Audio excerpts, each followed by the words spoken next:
সুপ্রভাত। আজ ২৬শে মার্চ।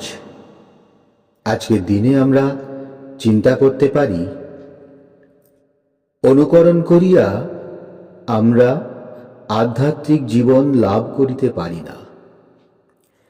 আজকের দিনে আমাদের প্রধান উপদেশ হোক, অকপট হইয়া জীবনের উদ্দেশ্য কি তাহা জানিতে পারিলেই আমরা শ্রী ভগবানের সঙ্গে যুক্ত হই। পবিত্র চিন্তা ও উন্নত আকাঙ্ক্ষা আমাদের স্বভাবগত ঘৃণা, ঈর্ষা ও দেশ দূর করিয়া দেয় এবং আমরা শ্রী ভগবানের শান্ত, প্রিয় ও যোগ্য সন্তান হই।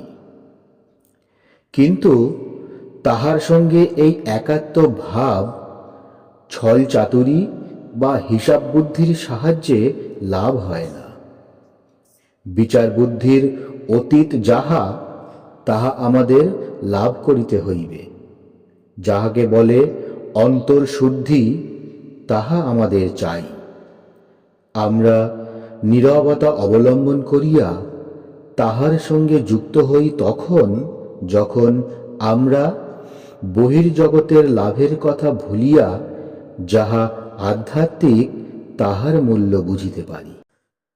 আজকের দিনে আমরা প্রার্থনা করতে পারি, হে পরম প্রভু, সকল অস্থায়ী বস্তুর মধ্যে তুমি একমাত্র চিরস্থায়ী ও সত্য। তুমি সকল জ্যোতির জ্যোতি, জীবনের সার বস্তু। আমার সকল চিন্তা ও প্রাণের আকাঙ্ক্ষাকে তুমি পবিত্র ও উন্নত করো। তোমার পূর্ণ সত্তার কাছে আমাকে আসিতে দাও। আমাকে একান্তই তোমার করিয়া লও। প্রণাম।